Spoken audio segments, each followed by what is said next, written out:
Hi, my name is Justin Stelzer, and today we're going to talk about KingJewels and their case in ethical misconduct. So KingJewels is a Hong Kong-based jewelry company focused on the sourcing, trading, and manufacturing of precious gemstones. The CEO, Andy Wong, has turned their operations over to a friend and trusted colleague, Clement Tam, while working to expand his business in North America. And it turns out that Tam might have been engaging in some shady practices. So, key operations members have been accepting gifts for manipulating records and approving production of below quality gemstones. As a result, customers were being duped and sold lower quality gemstones for a premium price. The business manager for these retail outlets had noticed that they were not being given certificates of quality, and they were actually being sold lower quality gemstones than what they were paying for. So as much as 20% of the product, after doing some digging, had been somehow slipped into substandard quality, which is a significant portion. So Clement Tam has been accused of receiving unfair advantages from favorable suppliers and manipulating those records. And the suppliers, Dempa Stones and Suregems, were owned by his uncle. Tam Y. Man, head of accounting and the sister of Clement Tam, is now at an ethical crossroads because she's discovered her brother's involvement. However, it also seems that Jonathan Ho, who is in charge of production quality and manufacturing, has awareness as well in the issues that are pertaining to this. So we must determine the following objectives. 1, the immediate handling of Tam Y. Man's brother and his accomplices. 2, eliminate the suppliers associated with the lower quality gemstones. And 3, we must implement a long-term strategy that curbs future ethical misconduct. Some of the stakeholders that are going to be involved here are KingJewels management directly, because any changes are going to affect the way business is done within the company regardless, because it's reactive to the misconduct. Employees are in this ordeal as well because they've got to deal with new management changes as well as the new management styles that we're going to recommend later on. Customers are going to benefit from changes since they're also being sold duped gemstones. So now they'll be getting better quality and exactly what they're paying for. And suppliers are going to be stakeholders as well because they're going to see an increase in business due to cutting off Dempa Stones and Suregems. Also not listed here is shareholders and the board of directors, and anyone in that sort of constituency are also going to be stakeholders. Quick little industry analysis. Most of the demand for jewelry comes from women. Demand and taste differ from demographic to demographic and age group to age group per their tastes and what's popular at the time. Gemstones currently are in demand, and they also are favorable by jewelry suppliers and manufacturers because they offer higher margins than gold and silver, and they cater to more of the more affordable, higher aesthetic-driven youth demographic. So some solution options for dealing with this. First, we're going to dive into whether KingJewels wants to focus on shareholders or stakeholders. So there's 2 theories that go behind this. So stakeholder theory assesses the balance that managers must make between profitable decisions and that are still right by other stakeholders. Basically, it's about considering everybody outside of the profitability line or the bottom line of the income statement. So people such as employees and customers are now involved in managerial decision making rather than purely just trying to find the biggest profit. Shareholder theory, on the other hand, for people in the camp that profitability is the sole goal of a business, that would address shareholder theory, where it does emphasize profitability for the shareholders as they are in the business for the money.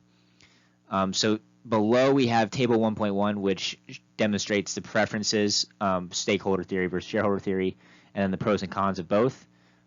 Stakeholder theory pros include the long-term well-being of anyone involved in the company, and in building trust among external stakeholders, potentially sustaining long-term profitability. However, a con for that might be that it results in less overall profitability, depending on what you're looking to, or the decisions that you make. You're not necessarily making them for profitability, which could hurt in the long run. Shareholder theory has pros of including maximizing profitability, and value creation could be argued to be the business' entire reason for existing. However, maximizing for profitability can create unethical behavior if the incentives encourage it, which is sort of what we're seeing right now with Clement Tam and his actions. Once we go a little bit deeper, we also need to figure out the ethical styles that we're going to be looking to implement in our solutions.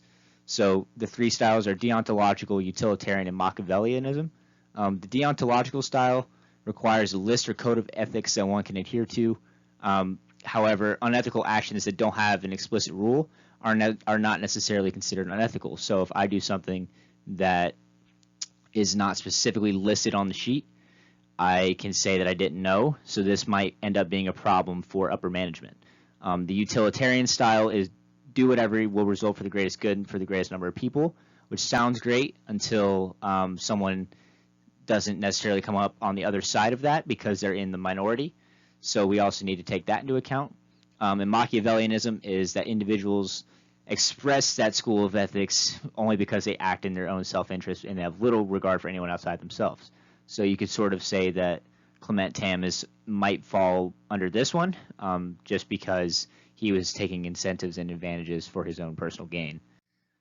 Some of the pros and cons for these, utilitarian pros is that it does operate under the assumption of good for all, and it gives managers autonomy to make decisions to maximize the wealth and organization, but it could dismiss some unethical conduct for profitability, and it creates an emphasis on the manager, leaving subordinates powerless. Deontological creates a code of ethics that can help curb unethical behavior because it's a specific list.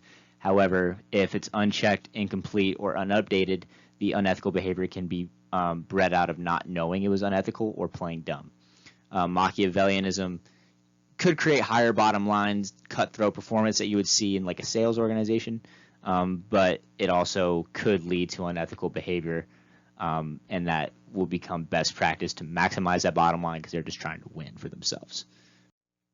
We also have the problem of having a leftover inventory of substandard gemstones, so we could use that to manufacture a new line of saying this is the actual quality of the gemstone, but we could cater to a specific demographic that might want that, or it could be sold just for straight up cash exchange with a different jewelry manufacturer. So what we've selected moving forward is that KingJewels should be encouraged to give preference to stakeholder theory over shareholders. Shareholders are not included in shareholders are included, in stakeholder theory. So incentives can be created to benefit them as well as everyone else involved in the business.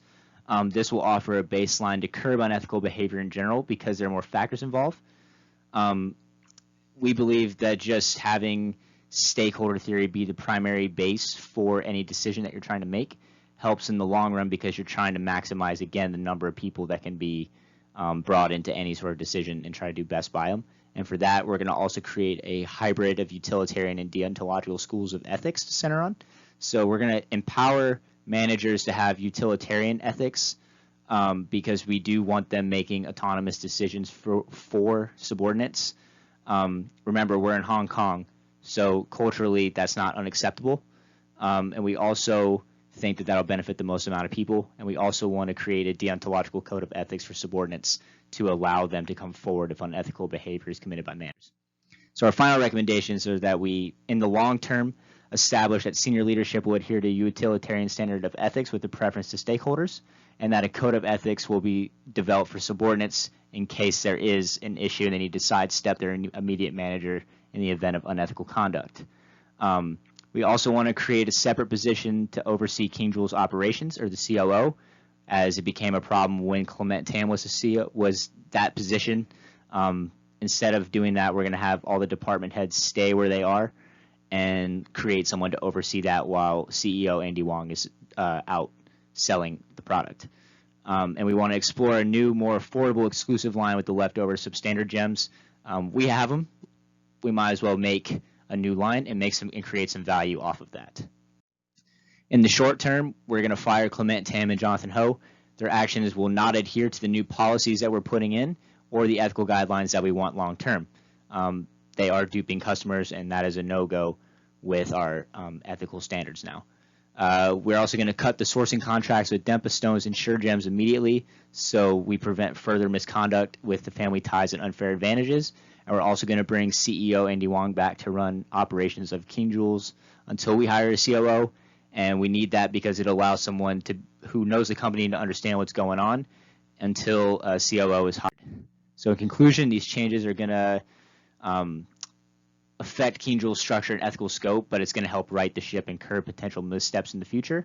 And we're hoping that the new ethical framework and guidelines will empower managers to develop deeper decision making, just because they're going to be trying to maximize the amount of people we can make positive decisions for, and we're trying to create value again across the firm and across all the people that we touch in the firm. So thank you.